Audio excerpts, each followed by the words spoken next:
Hello, boys and girls. This is Mrs. Chow. I'm here to read you one of my favorite stories from when I was a kid. This book is called Miss Twiggly's Tree by Dorothea Warren Fox. As you listen to me read this book today, think about the author's message. What was the author trying to teach us? Funny Miss Twiggly lived in a tree with a dog named Puss and a color TV. She did what she liked, and she liked what she did. But when company came, Miss Twiggly hid.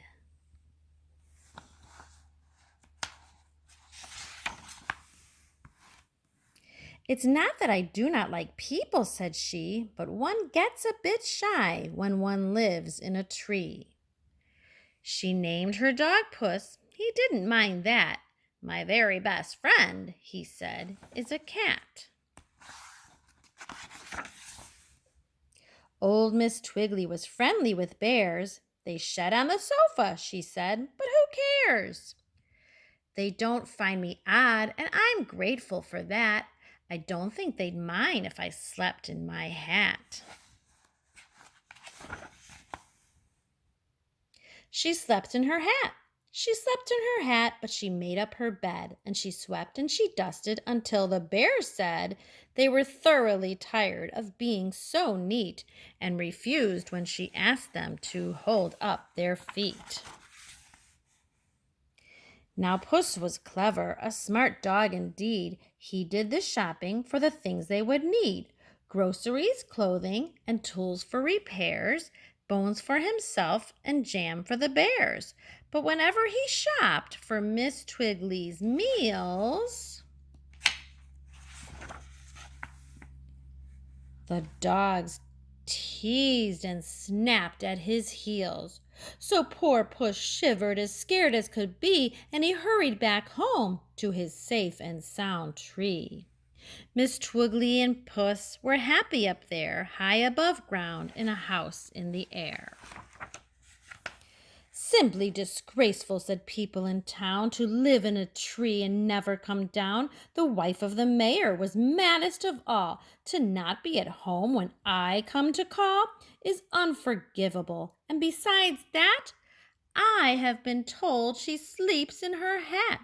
My husband must know of a town law, said she, against things of that kind going on in a tree. She marched to the mayor. Now what can you do? That house in the tree is spoiling our view. Miss Twiggly's a nuisance no town should allow. A person to hang up her wash on a bough. The smoke from her chimney is causing a smog, and she lives, so they say, with some bears and a dog. The poor mayor sighed. My dear, I agree, but more pressing problems are bothering me. The weather report says it's going to rain. I fear we are in for a wild hurricane. It did rain for a week and a month and a day. The wind blew a gale and the bridge washed away. The town was cut off, its people afloat. Whatever went by, they used for a boat. The road and the meadow were one stormy sea, and right in the middle stood the house in the tree. Old Miss Twiggy had battened her hatches and checked her supply of tea and dry matches. String up some hammocks, she called to the bears. Puss, you build platforms for spare beds and chairs. We may have some callers and wet ones at that. I'll go change the bows on my best sleeping hat. I'll get right to work on a big pot of stew to be sure there'll be plenty to feed quite a few. She put on the kettle and buttered some bread. Now let them all come. I'm ready, she said. They're coming, called Puss, who perched way up high, holding a spyglass close to his eye. Ahoy, called the mayor. Miss Twiggly, yoo-hoo! Is there room in your house for a wet friend or two? There's room for you all, Miss Twiggly replied. Climb up where it's warm. Come up and be dried. They hauled up the mayor and the chief of police and sweet Trudy Wilmot, the groceryman's niece.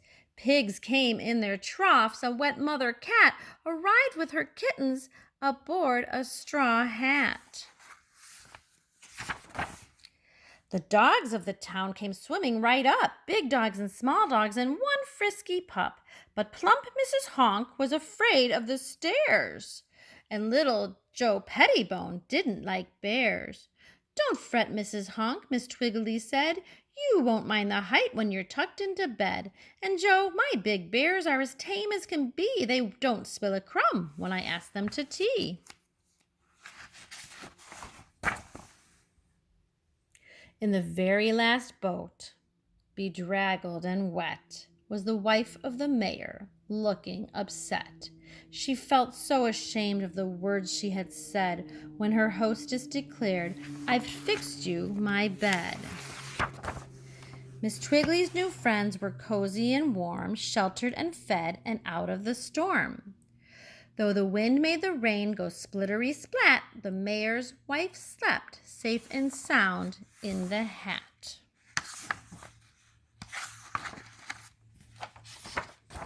Old Puss, once so shy, forgot all his fear. The town dogs were fun. He was glad they were here. They pretended the house was like Noah's Ark. They played games and sang till long after dark. Now the townsfolk were glad, just as pleased as could be, that funny Miss Twiggly lived in a tree. And Miss Twiggly found out something wonderful, too. When emergencies come, you don't think about you. You help all you can, and you never ask why. Then the first thing you know, you forget to be shy. Boys and girls, I hope you enjoyed that book as much as I did when I was a kid. And don't forget to think about the message of Miss Twiggly's tree, especially in times when others need our help. What can you do to be kind and offer that? Bye-bye, boys and girls.